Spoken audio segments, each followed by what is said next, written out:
Welcome to Biblioccultus, where I review books that I find interesting in the topics of religion, philosophy, history, and fiction. In this episode, I'm going to go over The Picture of Dorian Gray by Oscar Wilde, a classic, beautiful book. But before I begin, please remember to subscribe to the channel, click the bell for notifications, like the video, share the video, and comment on the video if you have anything to comment on the content. So The Picture of Dorian Gray by Oscar Wilde. This edition that I have here is an illustrated edition from 2023 by Fall River Press. And like I always say, the content is king, so get your own edition. There are plenty of good quality editions out there. I'm going to review this one because this is the one I read recently, and I actually do like the illustrations and the format of the book. There's a whole series of Fall River Press editions that are very nice, and they're very inexpensive actually.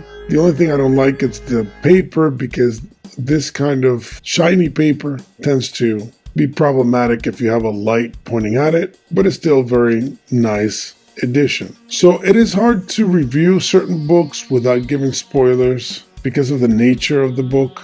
But I will do my best here to give you just a general idea. I know that a lot of people have already read this book because it's a classic, and a lot of people get it in high school, I believe, although that could have changed in recent times. Now, there is a character that I would like to mention. Obviously, you have Dorian Gray, which is the main character, but the secondary character, the character that walks right beside Dorian Gray in the story, is Lord Henry. And to me, it's pretty clear that he is a type of Satan because of the things that he does, of the things that he advocates, his character. I would say, if I had to simplify it, he functions as a tempter. He's a very eloquent tempter, actually. Very charming. He's hedonistic. He's a relativist. Morality is subjective. It depends on your point of view. This is a classic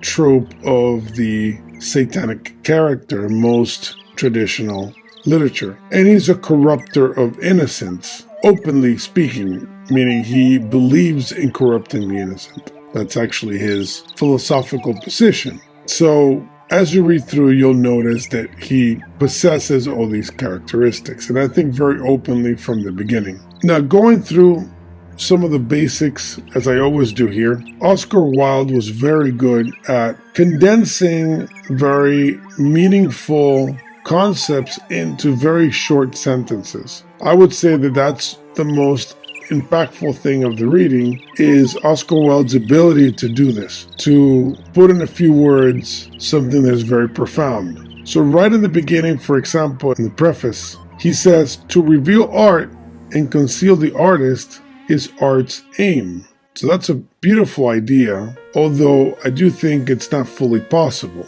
So I think it's a great aim by an artist to try to conceal himself, and if the art conceals him, then he's doing great art. I understand the idea behind the thought, but I don't think an artist can ever possibly hide himself behind the art without revealing himself in it. But that's just an opinion. He also says, all art is at once surface and symbol, which I agree. You can have work of any form of art that is not symbolic and at the same time has a surface component that is pretty exoteric. And in theology, you find this as well. You have the exoteric and the esoteric. I don't think you could ever divorce them or have one without the other. Similarly, I don't think in art you can have only surface or only symbol. It'll always be a combination. Another sentence that he placed there on that preface that I liked is that all art is quite useless. In other words, that it should be useless because art should be whimsical.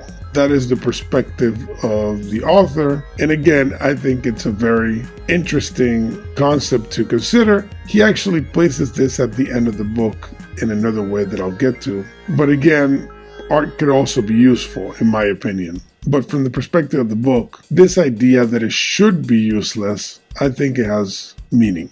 Another concept that is explored is the idea that beauty ends where intellect begins. He has a character in the novel stating that all intellect is exaggeration, but the object of the art is only to reflect the artist. That whatever is being explored by the artist is really a reflection of the internal psychic dynamic of the artist, which obviously runs counter to the original concept that he posited in the beginning, that the artist should be concealed by art.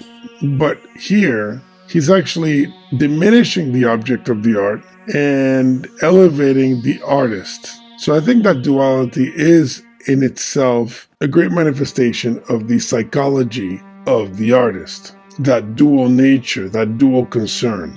He also speaks about insincerity being the key element that grants objectivity to a person, which I thought it was actually a very interesting way of looking at it. By being insincere about an idea, the person positing the idea is objective. It is his insincerity that allows him to be objective. Now, you could flip that and say that no human being can be truly objective, and if he claims to be, he is being insincere. He's being hypocritical. He's lying. So it's another way of looking at it, but he's flipping it and saying, no, the only way you're going to be able to get some level of objectivity is from an insincere person addressing a topic. Very cool way of looking at it. But I suspect there are a lot of philosophical pit holes there that people can fall into if they follow that trail. Now, this character, Lord Henry, he is the influencer. He is the manipulator. And in the story, he reveals himself in that way by even stating that to influence someone is to give them your own soul, that you're removing from the person their individuality. Now, of course, if this is the case, I would argue that no one has individuality because everyone is influenced by someone else. We are creatures of community. We stem from a community, we dwell within communities, and we eventually perish within communities. So I would argue that it's impossible not to be influenced by our circumstances and those that surround us and those that raised us and our particular cultures, etc. So it could be an idea, a concept that is very interesting, but at the end of the day, I don't see it as possible. But the tempter is making this argument. And of course, there is value into this. It depends how you influence people. Are you replacing their true natures? Are you trying to subtract their soul, their character, and then to replace it with your own conceptions? What is the proper personality of the person? In that case, you can make the argument that to influence someone is to supplant their soul in a way. But I would argue that we are a reflection of the souls of our parents and of our grandparents and of our friends. So at the end of the day, I don't see it as possible to somehow bypass this reality. There's another section in the work that I found to be very profound, and it's when it deals with the difference between artistic tragedy and what Lord Henry would call a vulgar tragedy, which is basically a tragedy that has no style or meaning. And I think that reflection is very interesting because human beings ascribe meaning to things. We are the ones that look at any tragedy and can find meaning in it or not find meaning. Usually it's derived from confusion. If there's an accident and we don't know the reason for it, and I'm talking about the causal link between one event and the other, there's an element of mystery, of chaos, of meaninglessness to it. Now, a lot of times when human beings are informed of that connection, of that linkage between X event and Y event, then it starts getting some kind of significance, and then human beings will add meaning to them depending on the context. If there's a soldier in a trench, grenade falls in, it is easy to ascribe meaning to it depending on the context. There's also another element, it reminds me of All Quiet on the Western Front, the classic novel, in which you could do the flip, invert that viewpoint, and find no meaning in any of that death, in any of that chaos. Actually, ascribing the word chaos itself is a way of trying to subtract meaning from something like that. But as you know, a lot of heroic literature will do the opposite. It will add meaning to things like that. So just that play on the concept of an artistic, stylish tragedy and an unstylistic, vulgar tragedy is very interesting. The book contends with mysticism. The talk about mysticism is quite well developed in the work, although I would say that there's an element of criticism to the mystic, because the mystic is basically turning common things into meaningful, mysterious things, which again is a reflection of what I just talked about in the case of where do you apply meaning. So the mystic is applying meaning to silence, for example, or to separating themselves from others. And then there's a meaning labeled on it when you can do the same exact behavior and be considered to be doing something meaningless. Now, the work is highly moralistic, which I find important because most modern people run away from any morality play, meaning any work whose aim is to communicate a clearly defined moral good, because we are living in a postmodernist age in which everything is for grabs, morality, meaning,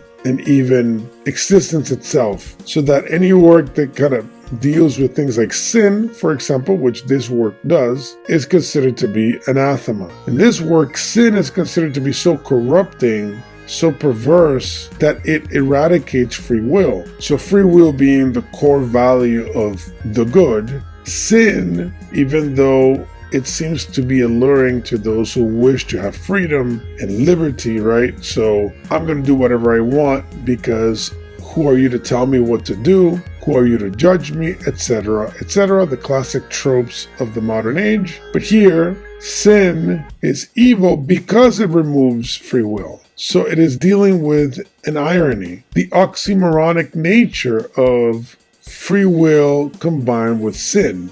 And it tears down the assumption that there is no sin. There is sin, and sin by its consequence will lead to the destruction of free will, which in turn becomes an evil. So it is finding a somewhat secular way of going around the topic of sin to find a justification to shun sin via this free will argument. It's a very interesting approach to the topic. Freedom becomes slavery, and slavery becomes freedom. So there's that cycle. I want to read a short quote before we close here that I think really captures the feel and the nature of this book. Considering this channel is about books, I think this quote fits perfectly. Quote, as for being poisoned by a book, there is no such thing as that. Art has no influence upon action. It annihilates the desire to act. It is superbly sterile. The books that the world calls immoral are books that show the world its own shame. That is all. Again, I think it's a great way of looking at the nature of books. Of course, books do have a strong influence and can change behavior in the world, and therefore do have a true impact. They're not sterile at all. But I understand the premise of the quote because it is trying to separate human will from the passive nature of reading a book. So I think that's a valid perspective. But to say that a book is sterile, I would have my disagreement on that. And finally, this edition is a very cool edition because it ends with a couple of essays on a variety of topics. In the case of this one, it has essays on decoration and art in general. One thing that I found interesting in one of those final essays is this idea that melancholy people cannot create good art. And the reason that stands out to me is because during this age that we live in, most artists are considered to be good if they're melancholic, if they're tragic.